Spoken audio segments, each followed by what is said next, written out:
Welcome to the Motherhood Alliance podcast, the podcast dedicated to empowering moms and families on their health and wellness journey. I'm Brittany Suttner. And I'm Andrea Rinkus. Together, we're here to explore holistic approaches that go beyond conventional medicine. Each week, we dive into topics that matter most to you. Everything from nutrition and mental health to alternative therapies and natural living. And whether you're a new mom navigating the early stages of parenthood or a seasoned pro looking for new ways to support your family's well-being, you're in the right place. Even better, all of our guests are local small business owners who you can actually talk to and work with. You can learn more about today's guest and connect with hundreds of other health and wellness professionals through our informative and easy-to-use directory at motherhoodalliance.com. Before we get started, keep in mind that this podcast is for informational and educational purposes only and is not a substitute for personal healthcare advice. Please consult your healthcare provider before making any changes based on the podcast content. Thank you for joining us on this journey. Are you ready to help your family thrive? Let's get started. Hi, we are Britt and Andrea from motherhoodalliance.com, and we are excited to welcome you to a 3-episode series with Kim Walsh, who is a certified PEMF professional based out of Neenah, who has a deep passion for all things holistic living. Back in 2017, Kim was introduced to PEMF therapy simply by listening to a podcast, and it immediately intrigued her, especially after they talked about how it was used on horses. That single moment sparked a bold decision to invest in her first system and to launch her own PEMF business in 2018. Since then, she's truly become a local PEMF expert and has helped people and pets of all sizes overcome injuries, chronic pain, and more. When at home, Kim enjoys trail riding her horses, gardening, raising chickens and bees, and spending time with her 5 daughters, 7 grandkids, and 2 beloved corgis, Tyson and Tulip. All right, it's time to invite Kim to the mic, so let's dive into learning more about her journey and the power of PEMF. Hello. Welcome back to episode 3 with Kim Walsh. Welcome back, Kim. Thank you. It's great to be here. Yeah, this has been so enlightening. If you guys have never heard of PEMF and you haven't listened to our first 2 episodes, I'm going to highly encourage you to hit pause and head back to episode number 1, because that's where we spent a lot of time really learning what actually is it and how does it work. And then in episode 2, we talked about a lot of ailments that humans are typically dealing with, like short-term challenges like a rolled ankle or chronic issues like Parkinson's, arthritis, things like that. But in this episode, we're going to be really focusing in on our fur babies. So these animals and how they can also benefit, and maybe having this as a holistic option to help your animals with things that they deal with in their lives. So before we dive into it, I know we did talk deeply about it in episode 1, but can you just give us a really brief overview on how PEMF actually works at a cellular level? Sure. PEMF stands for Pulsed Electromagnetic Field, and it's a technology that puts the electromagnetic field through accessories into the animal's body. The animal's accessories are a little bit different than people, but you can use any machine with any accessory. And when you're talking accessory, these are the parts of the machine that are different and can help specific areas. So like with horses, we have equine loops that we drape across the horses. There's like 11 different positions we use. There's small loops that if a horse gets an abscess, I don't know if you know what that is, but they become dead lame. It's super painful. You can put that on and like crank it up, and it helps blow that abscess faster than soaking in Epsom salts or whatever. I also use the small and the medium equine loops on my dogs because that seems to work really well. So that you don't really use the people accessories on the animals, except for they do have pet pads, which the dogs can lay on, or the cat or whatever. Okay. And then at the deeper cellular level, just to kind of revisit that briefly in case someone hasn't listened to episode 1, what is actually happening with the pulse itself? Yeah, sorry about that. So PEMF, what it does is every cell in our body's got an electrical charge, and when it loses its charge, it loses its ability to create energy. So all our PEMF does is it sends this pulsed electrical charge into the body, which seeks out the cells that have lost their charge, charges the cells back up, and then the body has what it needs to fix itself.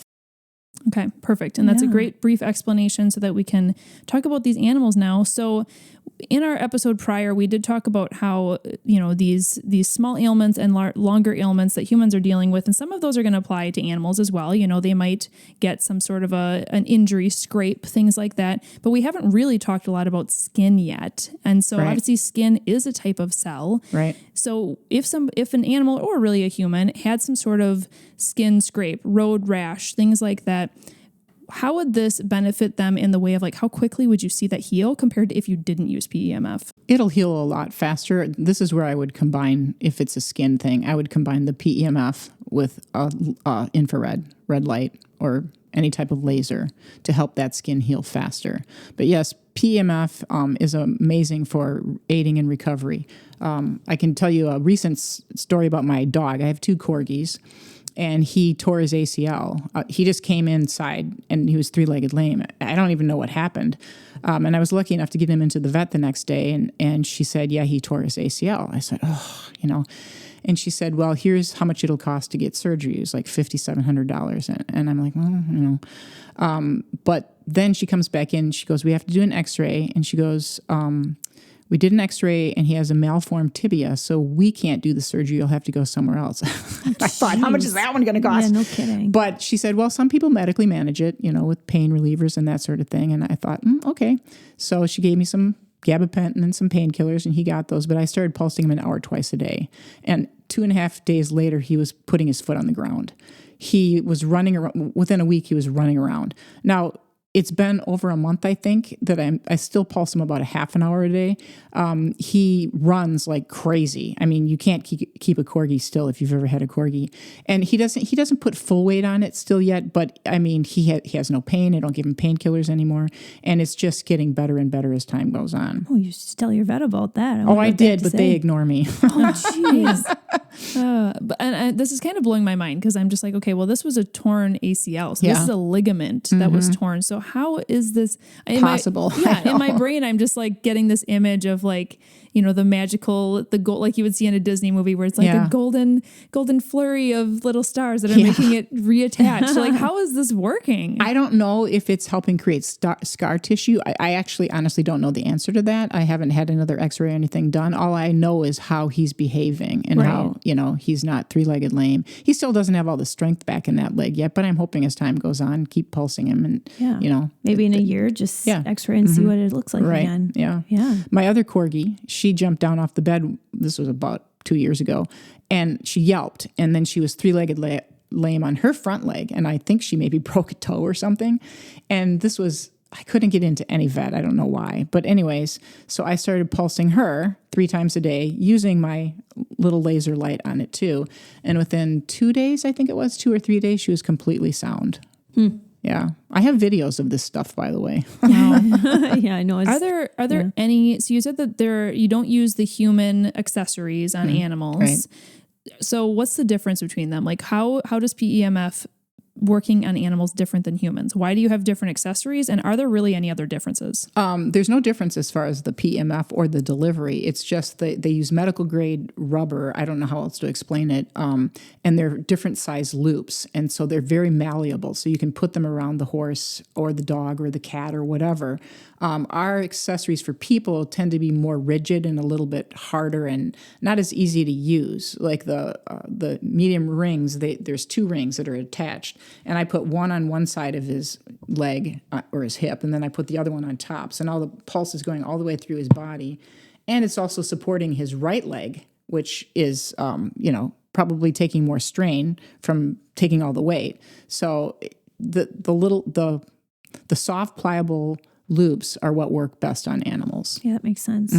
I do feel like, there is something to be said too about animals because like we kind of talked about off this, there's not a placebo effect. No, you can't with humans. Right. Somebody might, might force my husband in there, and he might sit down and be like, "This doesn't work," and then he's going to convince his brain that it doesn't work. Correct. Right? Yeah. I'm not saying that he wouldn't. He should try this, by the way, Mike, if you're listening.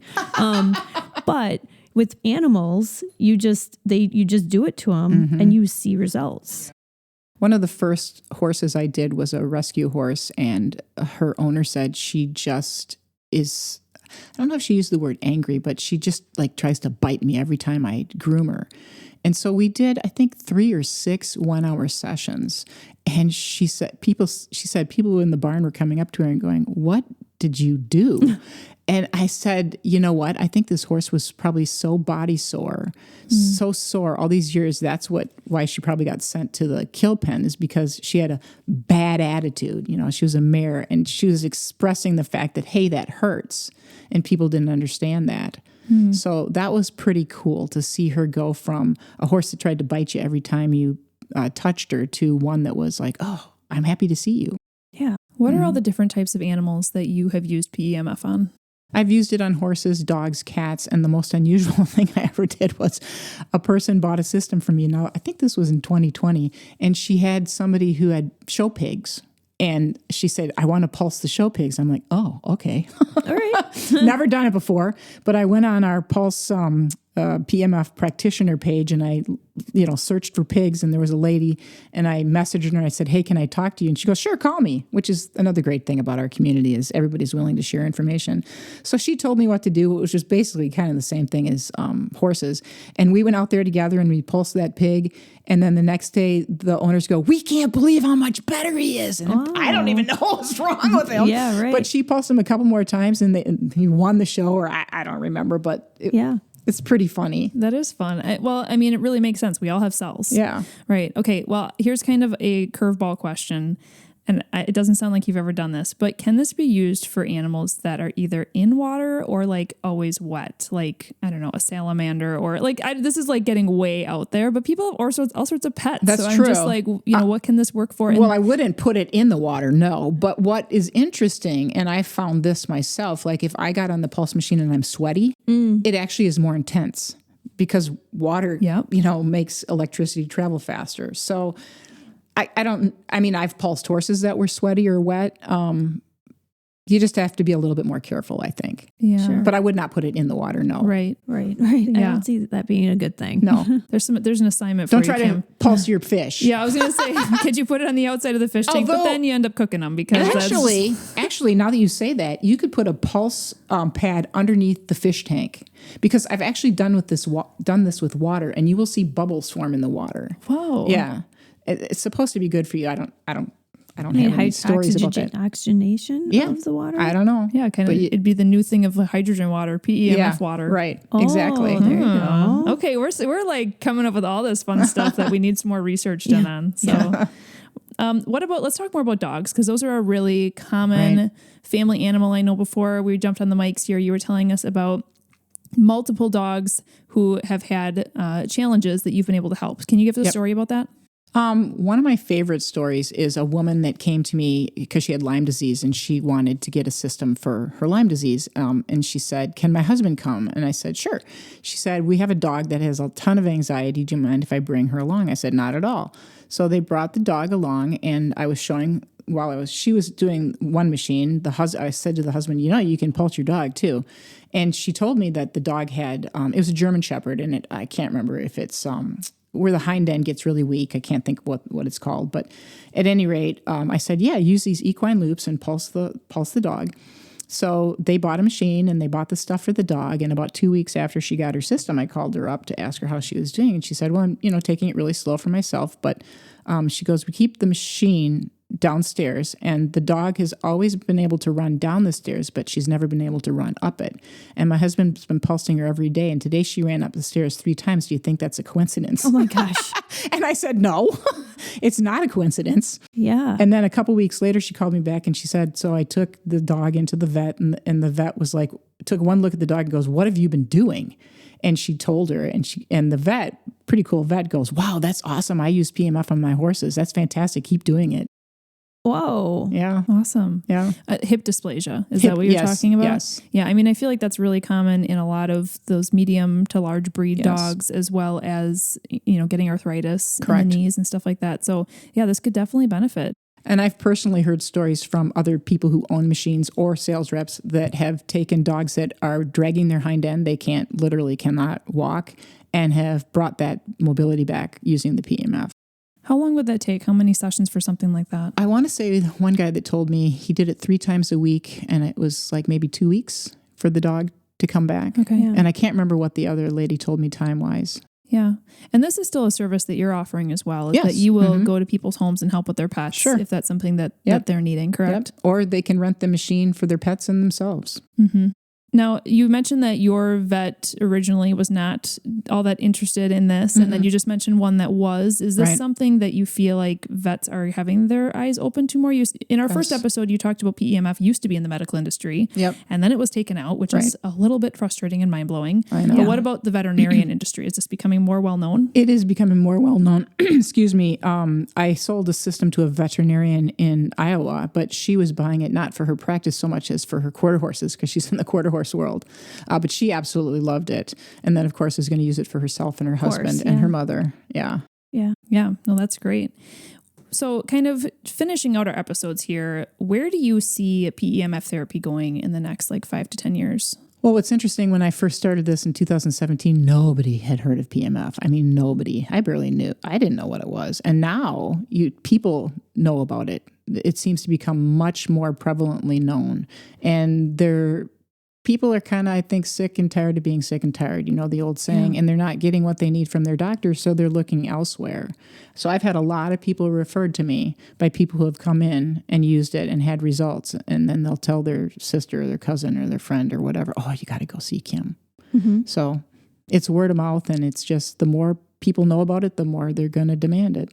Right. And the more that people are going to find other modalities too. Correct. Right? Yeah. Yep. I think the hard thing that people do struggle with in the holistic space is just insurance doesn't cover, preventative type things. And then B, you kind of want to do all of them. You want to do red light therapy, you want to do grounding, you want to do PEMF, vibration therapy. We just have all the things. Yeah. Right. All the shiny toys. And this is an expensive route, especially if you want to have one in your own home. Do you think that as technology progresses and that these become more popular, do you foresee that the prices would be able to come down, or they would have more affordable options for families? I just think about this really isn't accessible for some families. So what I always ask people is, do you have a boat? Do you have a motorcycle? Do you have a jet ski? Those cost about the same amount as our most expensive unit. I said, you use those 3 months out of the year and you don't even think twice about spending that money. This is something that could be in your house that you and your entire family use every single day. Why would you not? Yeah. Yeah. And if you can't afford it, then you go to the places and get it as much as you can afford. Right. Yeah. And I don't remember if we mentioned it much in this episode, but you do also have, is it a medium-sized one that you will rent out? Yes, as well? I have the small one that I rent out. One. Yes. Yeah, so that's always an option for people just to try it, or if they have a short-term injury or something as well. Perfect. Is there anything else that you wanted to tell us about animals, or any other stories that you feel like really come to mind of how, a lot of people listening, they may have animals themselves, and there's a lot of ailments that their animals go through. Anything else that comes to mind that you want to mention about animals? I could sit here for hours telling you stories, because I've been doing this since 2017, so I have no lack of stories. But if anybody has a specific question they want to ask me, you can call. I'm not going to try to sell you a machine. I'm happy to answer any questions you have. This is about getting it out there, getting it known, not necessarily selling it. So yeah. And what's the best way to contact you? My phone number, which is 920-385-3011. You can text or call me. If I don't answer, leave a message. I'll call you back. Awesome. And if somebody wants to learn more, research-wise, really know the depths of PEMF, do you have any resources that you would send them to? Well, actually, the easiest thing to do is go on Google and type in PEMF and cancer, or PEMF and fibromyalgia, or PEMF and arthritis, or whatever. There are zillions of studies out there. Or call me and ask me. Okay. Yeah. Perfect. Thank you so much, Kim, for joining us for all 3 of these episodes. We learned a ton, and I'm just really excited about it because it's another one of those more holistic modalities that we can bring into our lives. And, even if you're like, oh, I don't want to live forever, I know you do want to have good quality of life. Correct. And this is definitely going to help with that. Thank you so much for having me. This was really fun. It was very great. Fun. We loved it. If you enjoyed this episode, would you consider leaving a rating or review, or sharing it directly with a friend who could benefit from the information? We know that you're a busy mom or caregiver, and our goal is to make your life easier by bringing tips and tricks directly from experts into your earbuds. By sharing this episode with someone you love, you can play a critical role in helping to make their life easier as well. We appreciate your time, and thank you for being a part of the Motherhood Alliance family.